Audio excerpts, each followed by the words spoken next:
Well, if you look at the state of Louisiana and you actually took a map of all of our oil and gas distribution systems, Louisiana looks like a bowl of spaghetti, probably the largest complete infrastructure around the oil and gas industry distributing all over the U.S. A lot of those systems are 50, 70 years old. So having a good handle on where the problems may be is something that is definitely a critical problem going forward. So, Dennis, you've been building this company, and I guess, every different acquisition, and we've got a lot of listeners today and a lot of caller-ins today and folks that are sending questions. So we know we've got a big following today, but you're building an orchestra of systems around completing critical infrastructure, not just in the United States, but worldwide.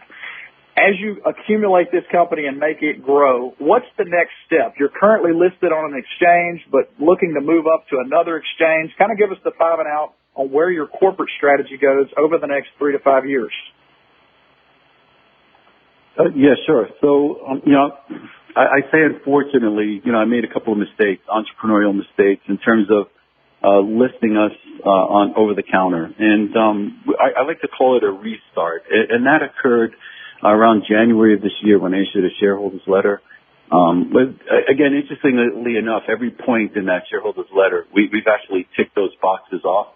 It was a really nice peek over the horizon, so to speak. We've outgrown over the counter, and we were setting our sights on a national trading platform. We're in communications now with other service providers that will help us achieve that. So really, it's to get onto one of the major exchanges. There's more access to better capital markets, better capital pools, I'll say. That'll help us continue to grow and expand the company. I still see acquisitions, key acquisitions. Like, for instance, we're looking at a fiber optic cable manufacturer. And the reason why, more than 60% of the cost of our installation of the system is fiber because we're running, thousands of kilometers of fiber. So the margins are tight on fiber cables. It's a commodity. So to bring that in-house, again, just an example of why we're building the way we're building. But again, in the next 3 to 5 years, less than 3 years, our plans are to be, up in a major stock exchange. And then within the 3 to 5 years, just to continue to grow the company, both, globally in terms of footprint. Right now we're in 7 countries. Again, we have about 250 employees.